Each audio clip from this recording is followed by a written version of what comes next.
Usai putusan MK, elit Gerindra bertemu di Kertanegara. Bagaimana peluang Wali Kota Solo Gibran Rakabuming Raka menjadi bacawa pres Prabowo Subianto?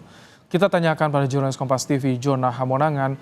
Jonah, apa yang dibahas dalam pertemuan di Kertanegara sore ini? Apakah soal Gibran juga yang dibahas? Iya, Baim. Nanti malam akan ada pertemuan internal, khususnya para petinggi Gerindra. Apalagi ini sesuai sekali atau cocok sekali ketika MK sudah mengabulkan sebagian terkait dengan putusan MK. Santer terdengar nama Gibran Rakabuming Raka terpilih atau masuk dalam nominasi menjadi cawapres.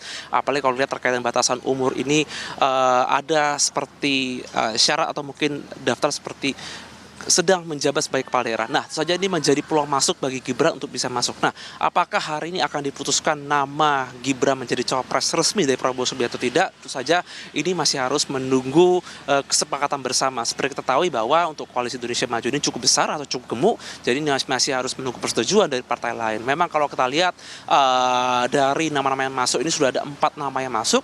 Ini sesuai dengan hasil konferensi pers yang terjadi pada hari Jumat silam, di mana ada 4 yang masuk. Apakah nama Gibran masuk atau tidak, memang dari Prabowo Subianto tidak mengiyakan, tapi yang pasti adanya hasil dari MK ini cukup mengejutkan, tentu saja menjadi dampak tersendiri. Apakah akan ada kejutan atau tidak, khususnya siapa akan mendampingi khususnya cawapres Prabowo Subianto, kita akan menunggu. Yang pasti pertemuan malam ini membahas terkaitnya pertemuan internal terkait dengan bagaimana langkah Partai Gerindra khususnya setelah hasil dari MK ini.